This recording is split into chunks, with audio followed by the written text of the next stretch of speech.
Con su permiso, presidente. Adelante, por favor.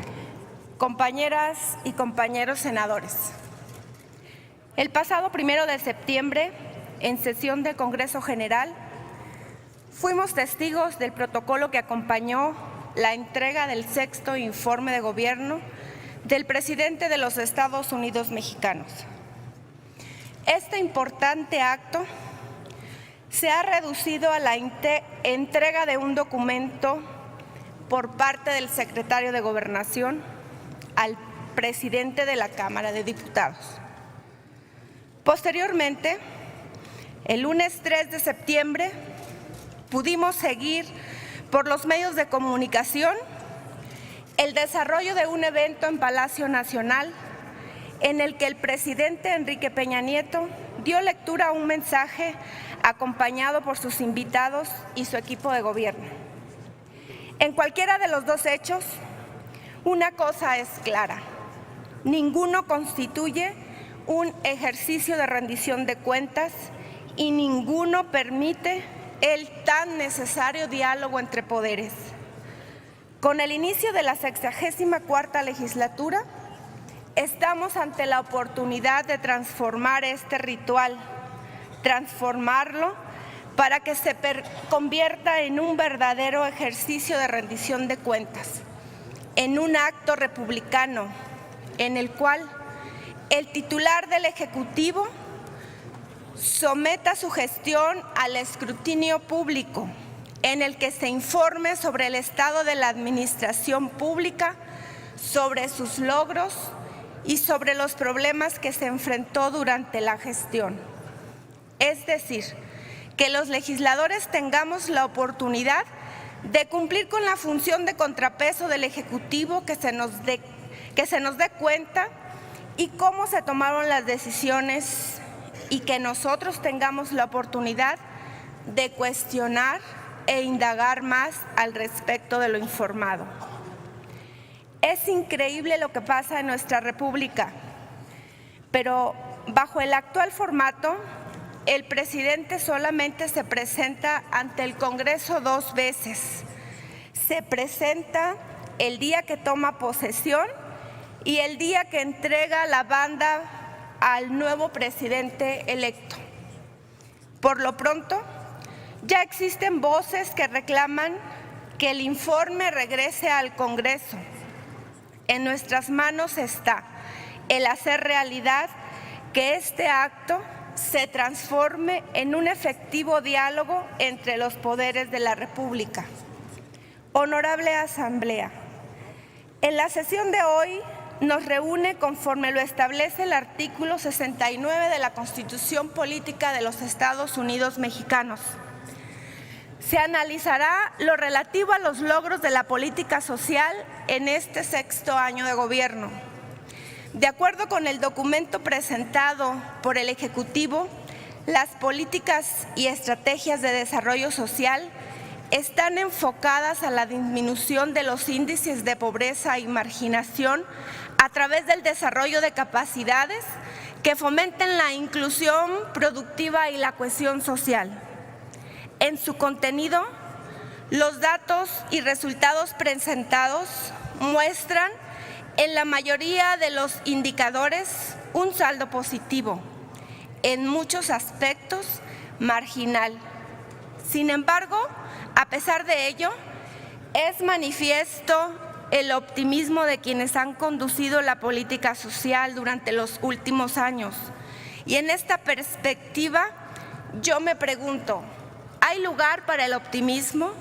¿Verdaderamente estamos convencidos de que la estrategia y la ejecución de la política social nos está apoyando a resolver y a superar los rezagos?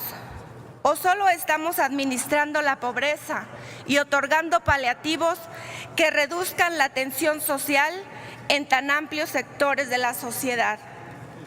En los últimos años, décadas ya, se transitó de una política social basada en subsidios generalizados a una política social y de atención a la pobreza focalizada con una visión cuantitativa se pretendió hacer más eficiente el uso de los recursos para que estos llegaran a quien verdaderamente los necesitaran. De esta manera se instrumentaron mediciones e indicadores sobre los tipos de pobreza, de tal forma que una variación porcentual de uno de los puntos se pondera como un gran logro, mismo que en algunos años se vuelve a perder como resultado de impactos como por ejemplo la crisis económica del 2008. Pero más allá de indicadores y variaciones porcentuales, pregunto, ¿cuál es el rostro de la pobreza y la desigualdad en México? En 2008 se tenía la cuenta de 49.5 millones de personas en situación de pobreza, mientras que para 2016 se registraron 53.4 millones. En resumen, 4 millones más de mexicanos en pobreza. Estos son datos con los que hemos trabajado durante años. Sin embargo, más allá de los números, la pobreza tiene rostros y tiene nombres. Hoy le prestamos mayor atención a los números e ignoramos las historias que hay detrás de estos. Ignoramos los millones de casos de angustia, dolor y frustración que se dan en medio de carencia y la presión cotidiana provocada por la angustia de no saber si cada día se tendrá algo que comer. Frente a esto, lo tenemos que decir con todas sus letras.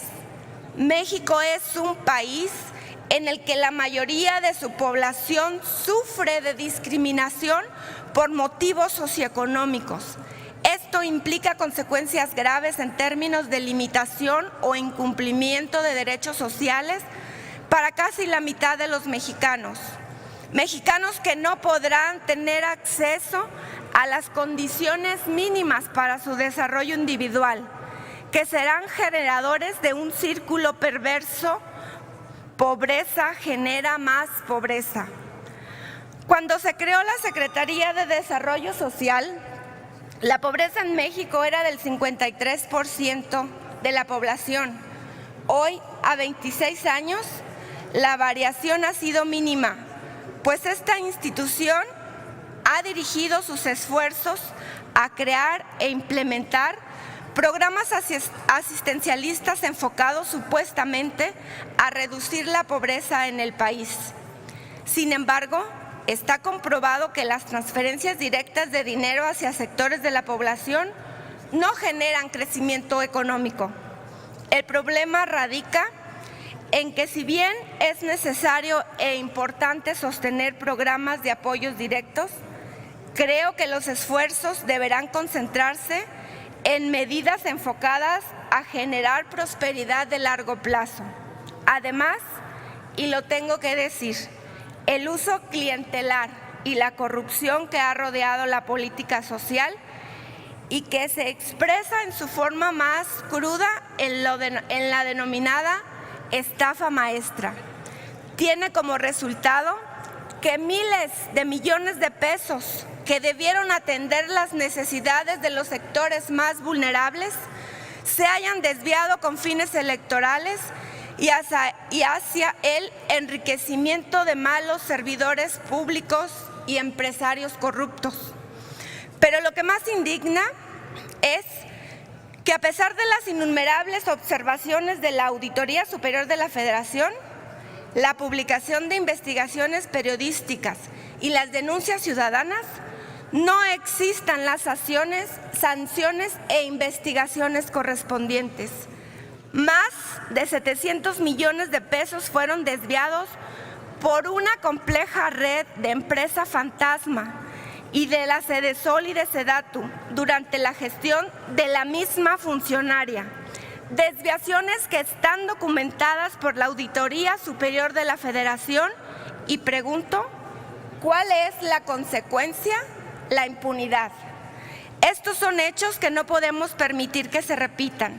Lucrar con los recursos destinados a los pobres, lucrar con recursos públicos deben ser sancionados con todo el peso de la ley.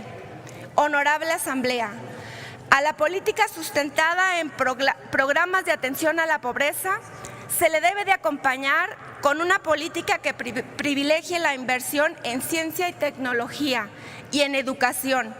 Esto es fundamental para impulsar el crecimiento económico de largo plazo y, por ende, el bienestar de la población.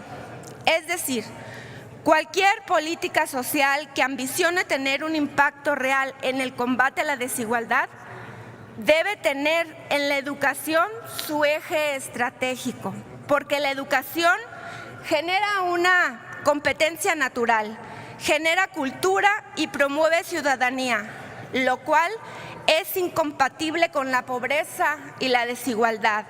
Es por ello que la educación es la herramienta más efectiva de largo plazo para combatir la pobreza. Pues se me ha terminado el tiempo, presidente, y agradezco a todos su atención. Es cuanto.